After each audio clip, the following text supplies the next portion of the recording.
than the marathoner Eliud Kipchoge. The only human to run a marathon in under 2 hours. Exactly. And, people see that incredible finish line achievement, but the real lesson, the thing you can actually use, is in the system he has at his training camp in Kaptagat, Kenya. His discipline isn't born in that last desperate sprint of a race. It's forged in the monotonous quiet of his daily life. I've read descriptions of the camp, and it sounds almost monastic. That's the perfect word for it. The environment is deliberately anti-luxury.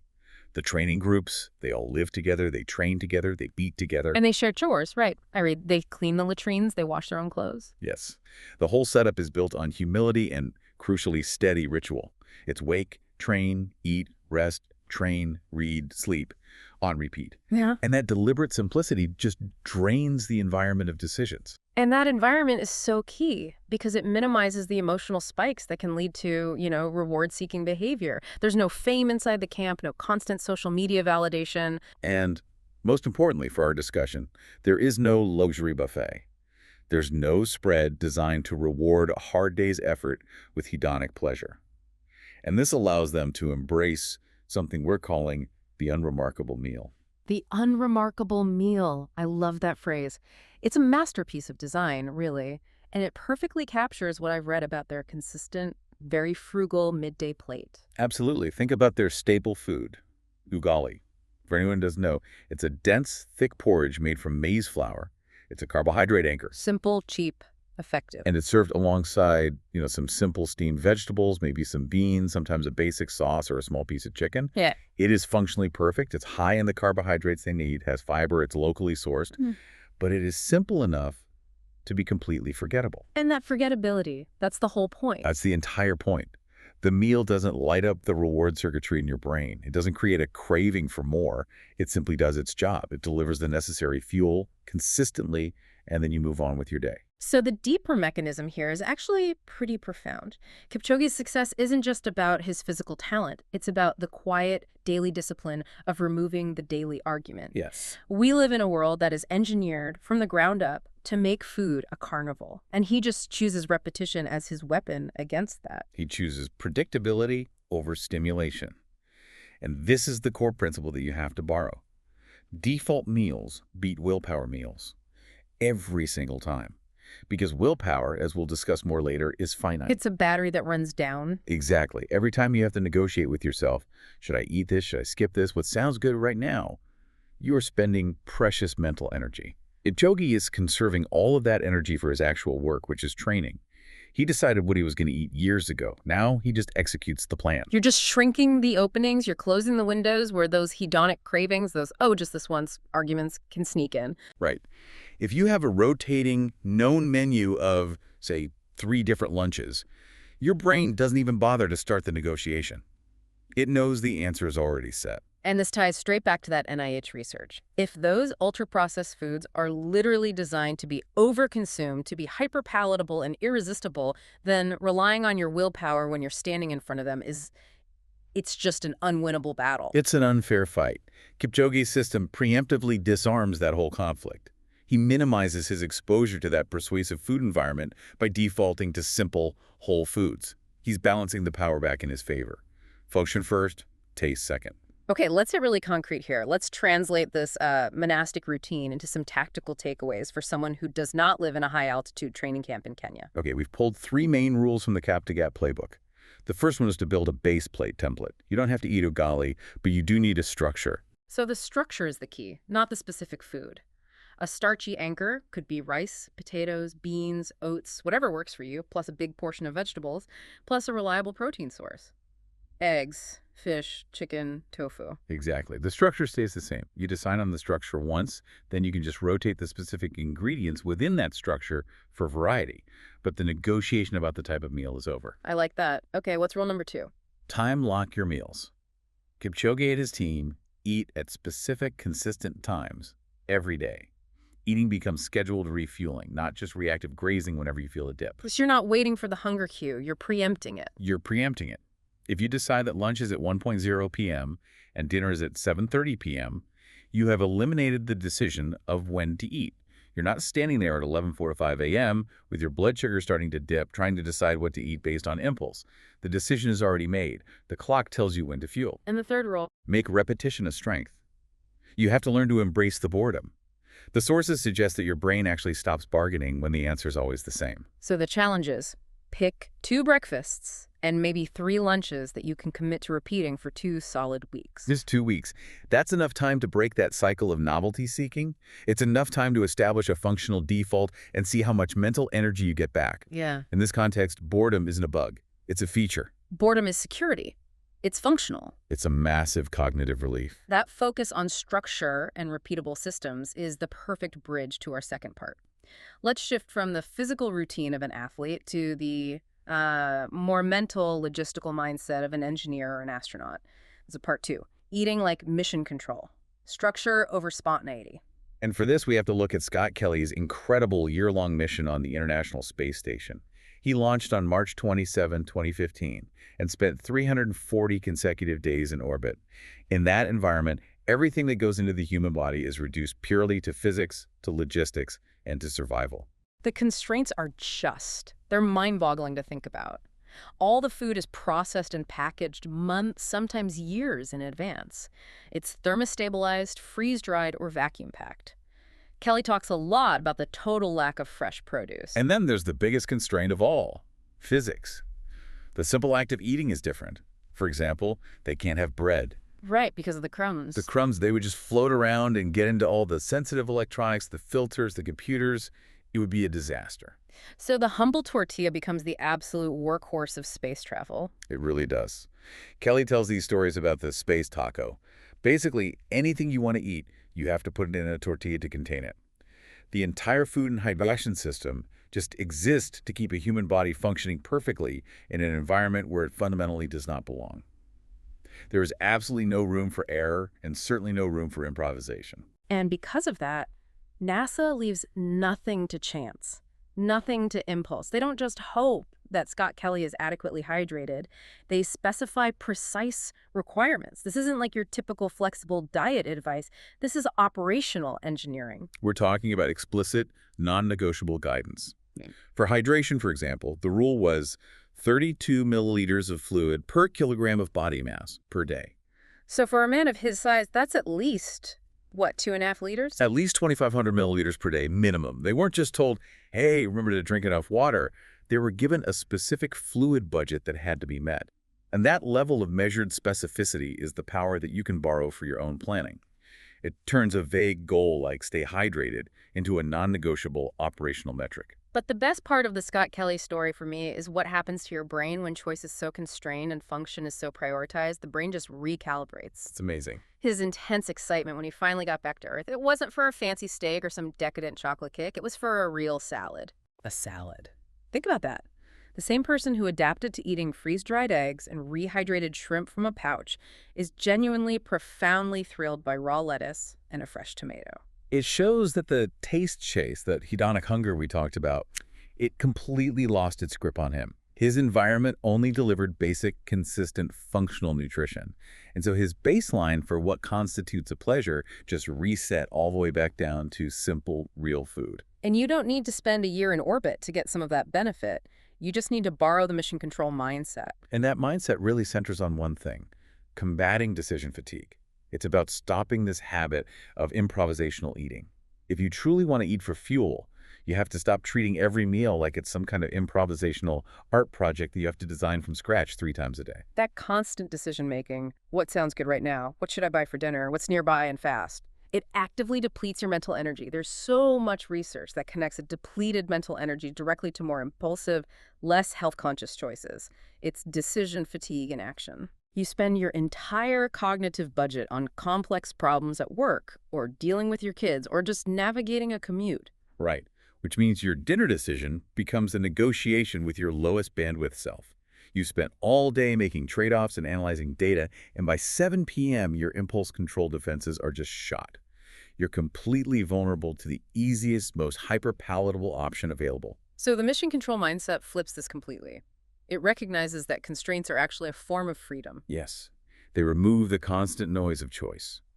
You define your measurable inputs, your protein target, your fiber goal, your water volume, your scheduled meal times, and you watch for your measurable outputs: consistent energy, better focus, a more stable mood. You set the operational requirements, and then you build a simple system to meet them, reducing those surprise in-the-moment decisions to almost zero. Okay, let's translate this into some mission control rules for us. First, write a mission brief for tomorrow. Yes.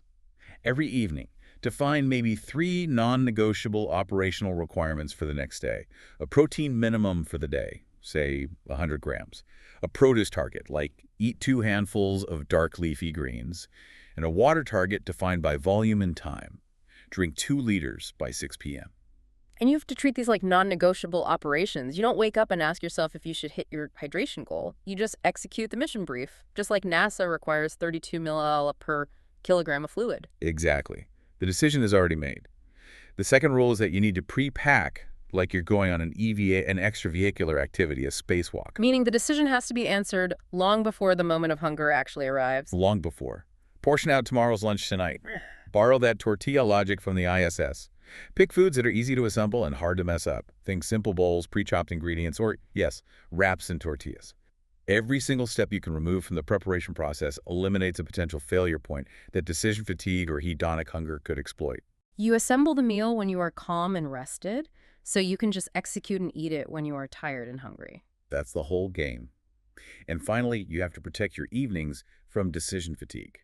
That 6 p.m. to 9 p.m. window is the danger zone. That's usually when you're most depleted.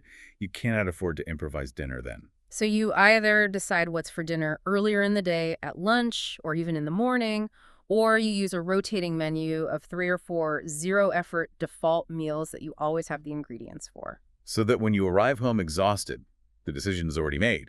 The goal is to spend your precious evening attention on your life, your family, or your rest, not on arguing with your depleted brain about what easy, high-reward food you should order. We've talked about discipline and structure, but now we have to address the really difficult truth, which is that even with the best systems in the world, biology and extreme stress can sometimes override everything. Yeah, this is crucial. Which brings us to part 3, disarming the dopamine foods, willpower versus environment. And for this, we have to turn to the truly insightful and I think very human anecdote from David A. Kessler. This is a man who is a physician, a former FDA commissioner.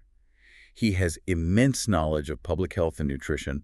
He knows this stuff inside and out. And yet he found himself completely overwhelmed when he was operating on the front lines as the chief science officer for the White House COVID-19 response. The operational load was just beyond intense. Kessler himself described working 18-hour days, 7 days a week, for months on end. And under that kind of relentless, long-term stress, all of his intellectual knowledge, all his expertise on diet and health, it just couldn't save him from his basic human biology and his coping mechanisms. He described the slide with this striking clarity. His words were, "Food was my drug." Powerful. He said he used it consciously to change how he felt, whether he was exhausted or anxious or just numb from the sheer volume of crisis management he was dealing with.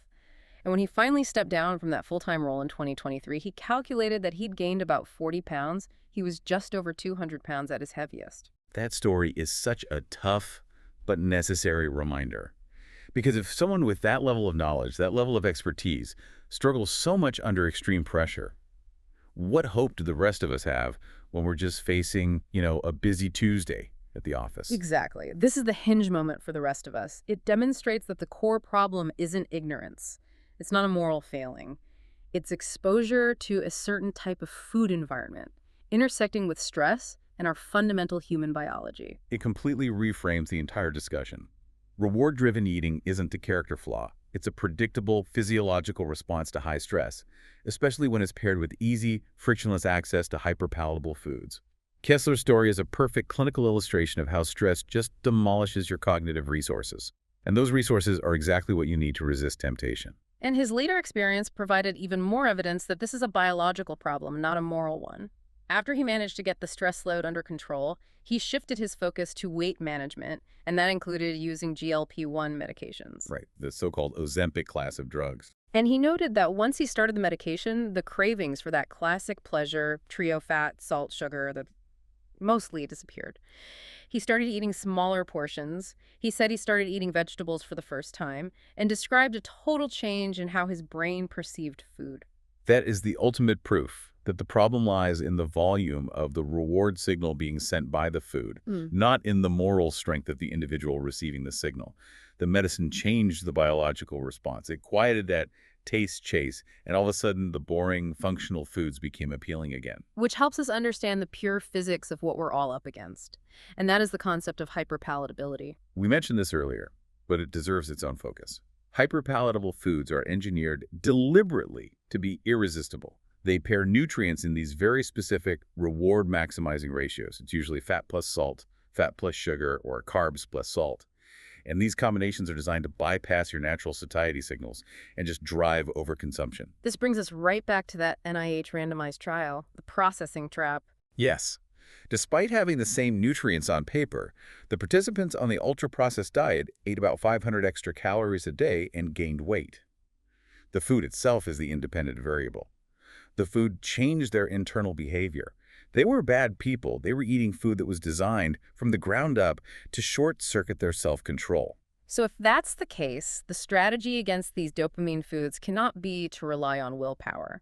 We've just established that willpower is fragile, particularly under stress, as Dr. Kessler's story so powerfully demonstrates. The only viable strategy has to be distance, not debate. A fuel-first eating strategy treats these foods like a loudspeaker that is constantly blasting cravings at you. If you try to rely on arguing with that loudspeaker when you are tired or stressed or depleted, you will lose. You'll lose every time. The only solution is to restructure your environment to reduce your exposure and increase the friction to accessing them. Only then do you regain genuine choice in the matter. Okay, let's turn this defense mechanism into some tactical takeaways for disarming these dopamine foods. First, you have to name your specific triggers. Yes.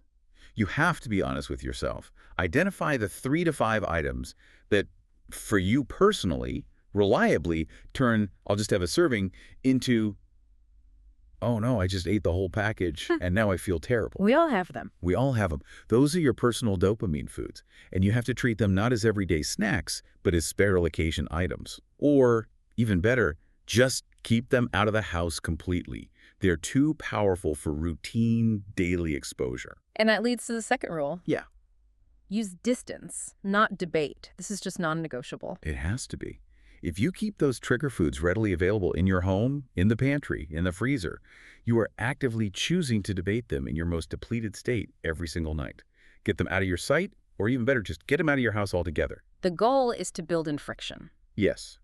If you have to put on your shoes, get in the car, drive to the store, and stand in line to get that dopamine food, you've increased the friction sufficiently that your rational, fuel-first brain has a fighting chance to intervene before the impulse completely takes hold. And critically, echoing what we said in the mission control section, you have to stress-proof your evenings. When you are most depleted, when you are emotionally tired like Kessler was, do not improvise. That is the vulnerability window. Have those 3 default dinners ready to go. They should be composed entirely of functional whole foods that require almost zero preparation. This prevents the impulse grab, and it just keeps the decision off the table when your willpower is already spent for the day. And finally, I really like this idea of creating first bite rules. Yeah, this is a simple but powerful one. The rule is, start every single meal with a significant portion of protein and produce or fiber. It's much harder for that taste-driven, reward-seeking part of your brain to hijack the entire meal once the foundational elements that actually provide satiety and steady energy are already on board. So we've established that consistency and managing your environment are absolutely central. Now let's look at what actually goes into the body during the highest, most sustained outputs. This brings us to part 4. Packing the boring carbs. Fuel as a logistical tool. The ultimate test of logistical fueling, I think, has to come from the world of ultra-endurance athletes. These are people who treat the human body like a machine that has to run for 20 hours a day. And for this, we have to look at Scott Jurek's supported speed record attempt on the Appalachian Trail. That's roughly 2,000 miles of just relentless, punishing terrain. That's a project of just moving forward day after day after day. Jurek was on the trail for anywhere between 16 and 20 hours a day, sometimes even pushing past that, on minimal sleep. His body wasn't just burning calories, it was burning time. The whole game was about minimizing recovery debt. The caloric requirement is just staggering to think about. We're talking 7,000 calories or more per day, easily. And at that volume, the food simply cannot be romantic or complex. It has to be purely an operational necessity. A huge portion of his intake, the sources suggest it was around 3,000 calories, came from portable, quick sports nutrition, gels, specific bars, things he could consume while he was still moving. But his crew supplemented that with very specific kinds of real food. High density, simple, reliable stuff. Easy to digest starches like basic sandwiches, hash browns, or toast drenched in olive oil to boost the calorie density, or just simple home fries. Notice the deliberate, total lack of culinary sophistication there. This was all about calorie throughput and digestive stability under relentless physical duress. Jurek's ultimate operational question, the one that governed every decision, was, do I spend more time on the trail or more time sleeping? And food becomes a logistical tool that's designed to answer that question. It's not a source of excitement or pleasure. Not at all. You ask for function. What digests cleanly, what delivers energy steadily, and what requires zero cognitive effort to consume. And that ruthless focus on logistics worked. His final time on the trail was 46 days, 8 hours, and 7 minutes. He broke the previous record. It was a quiet achievement based almost entirely on predictable, boring logistics. And this experience established the crucial need for scheduled fueling, not reactive eating. For Jurek, that meant a very specific, deliberate guideline. Right. It was a scheduled carbohydrate intake during his effort. The goal was about 25 grams of carbohydrates every 20 to 30 minutes, paired with water and electrolytes, like clockwork. So why is that idea of scheduled fueling so vital, even for those of us who are definitely not running the Appalachian Trail? Because the lesson translates perfectly to a regular, demanding life. The best fueling always happens before you feel the energy drop. When you let physical hunger be your only trigger, or you wait until you feel that afternoon energy crash, you usually arrive at your next meal over-hungry, physically depleted, and emotionally vulnerable. And that's when the taste signals and the impulse purchases take over. Absolutely. Fuel-first people learn to eat when the clock says it's time, not just when their body screams for energy. We see this exact principle reinforced in the world of professional cycling, where the stakes for digestive consistency are unbelievably high. Let's talk about the Tour de France and the legendary pasta problem. For decades, it was just a given. It was cycling dogma. Riders carbo-loaded on these huge portions of pasta in the race hotels every single night. But this total reliance on pasta became a major, major problem. Why? I mean, pasta's carbs. That's what they need, right? It is, but it's a complex carbohydrate to digest, especially when you're dealing with the incredible stress and the low-grade systemic inflammation of racing for 3 weeks straight. What teams found was that traditional wheat pasta often led to massive food fatigue, bloating, and all sorts of stomach issues. The real goal of the Tour isn't just to be fast on one day. It's to maintain the lowest possible state of inflammation over 21 brutal stages. So in the 2008 Tour de France, the Garmin Sharp team, they made this quiet but strategic operational switch that basically set a new standard for everyone else. They realized the pasta was a logistical liability.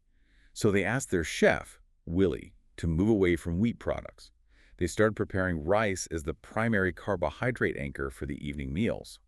And they started giving riders these small, easily digestible rice cakes and corn cakes instead of bread during the race. They even noted that, quote, even the foods that we give them on the bike are rice-based. That switch wasn't about finding some trendy new superfood. It was about something we'll call the principle of stability. Exactly. Rice, especially simple white rice, is an incredibly dependable, simple fuel. It digests consistently, day after day, and that reduces stomach surprises and inflammation. It's just clean throughput. It's functional fuel, not a culinary experience. And this connects directly to the generalized science of inputs. Your body runs on predictability and specific input requirements, not on good intentions. Right. Mainstream sports nutrition confirms this logistical need. Endurance athletes need to hit these targets of 30 to 60 grams of carbohydrate per hour during their sessions, and sometimes they have to scale that up to 90 grams per hour for the really long events. So you don't need to measure out 90 grams of carbs an hour for your desk job, but you do need to understand the underlying mechanism here. Your energy systems thrive on predictable, stable inputs. The fuel-first strategy here is to choose 1 or 2 starchy staples that you know digest extremely well for you, cook them in bulk, portion them out, and just make them the dependable backbone of your day. Chaos and unpredictability feed cravings. Routine and predictability weaken them. So tactically for you, this means choosing your house carb, whether it's rice or potatoes or oats or sweet potatoes. Cook a massive batch of it on a Sunday. And use that hourly rule for your long days. If you routinely go, say, 4 to 6 hours between meals during a busy workday, you have to plan a scheduled small snack cadence, a handful of nuts, a piece of fruit at that 3-hour mark. That prevents the blood sugar crash, rather than just eating reactively when you finally hit the wall. You are managing your own personal supply chain. We've now arrived at the ultimate, and I think the most severe example of function-first eating. This is our final section, part 5. Specifications over stimulation, the RUTF lesson. We are now looking at food when the stakes are immediate life and death. This is such a critical final piece of context because this is where food design is stripped down to pure, non-negotiable engineering. We're talking about ready-to-use therapeutic food, or RUTF. The most famous version is the peanut-based paste called Plumpy Nut. And we have to approach this example with the gravity it deserves, because it provides the most profound insight into prioritizing specifications over every other possible factor. Our sources detail the humanitarian crisis in southern Niger back in 2005. And the anecdote that stands out centers on a 10-month-old baby named Hilinki Chadua at an emergency feeding center. She was severely malnourished, so weak she could barely move, just slowly feeding herself this beige paste from a foil packet. That image, it removes every romantic notion we have about food. It's not about culture, it's not about pleasure, it is purely about survival. And the severity of the malnutrition was extreme, yet the intervention was immediate and incredibly effective because the food was perfectly engineered for that specific crisis. Yeah. Hilinki's weight climbed from 4.6 kilograms to 5.0 kilograms within just 2 days. 2 days. Because the food was designed solely for outcome and efficiency. So let's look at the specifications of this food. RUTF is a fortified peanut butter-like case. It comes in a hermetically sealed, shelf-stable, single-serving 92-gram foil pouch. That one pouch contains about 500 calories and nearly 13 grams of protein, plus all the crucial micronutrients a child needs. And crucially, this is the design genius. This food works without any cooking. It works without access to clean water. And it can be stored for months in high heat without any refrigeration. And that's critical because in a crisis zone, caregivers are overwhelmed, infrastructure is compromised, clean water is scarce. Any food that requires preparation is a food that introduces risk, contamination, and potential failure. Exactly. RUTF removes all friction and all risk for the most fragile of patients.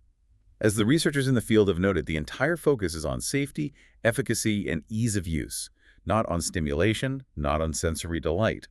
When the stakes are immediate survival, food is reduced entirely to specifications. It is a measured output designed for a measured input. And that is the ultimate hinge moment for the rest of us. We need to borrow that same specifications-driven mindset, even if our personal stakes are energy, focus, and mood, rather than immediate survival. Because if your current eating plan requires perfect motivation every day, a fully stocked pantry, complicated recipes, and elaborate cooking, it is destined to fail under stress. It's just like a therapeutic food that requires clean water would fail in a crisis zone. This means we have to learn to stop confusing stimulation with nourishment.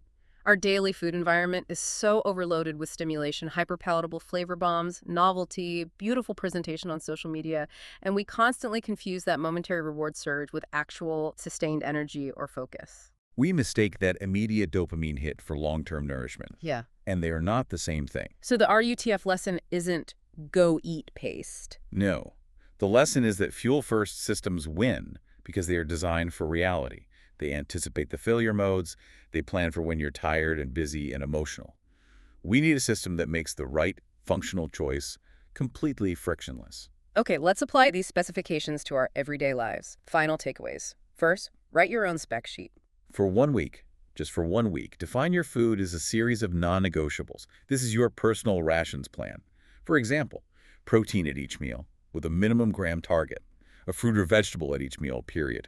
A planned, stable starch, your house carb, and your water target. Make it boring, objective, and measurable. This is your operational requirements. Second, build 2 therapeutic meals, but therapeutic in the everyday sense. These are meals designed purely for stability and consistency and easy digestion, not for maximum flavor. Think about the components.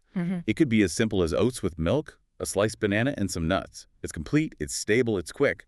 Or a bowl of rice with 2 fried eggs on top, and a handful of steamed spinach. They're stable, reliable, and functional. They're your in-case of emergency foods that you can use even on non-emergency days just to reduce the cognitive load. Exactly. And finally, and this is probably the most important one, remove your cooking bottlenecks. The power of RUTF is that it works without a kitchen or clean water. Your version of that efficiency is batch cooking. Twice a week, that's it. Batch cook 1 protein source like chicken or lentils. one starch, like rice or potatoes, and one vegetable base. And then your meals for the next few days transition from being this complex, time-consuming project into a simple 5-minute assembly job. You have eliminated that friction point that always occurs around 6:30 p.m. when you are tired and hungry. And when friction is zero, execution becomes inevitable. We've covered some incredible ground today. We've moved from the quiet discipline of an elite athlete all the way to the hard engineering of survival food.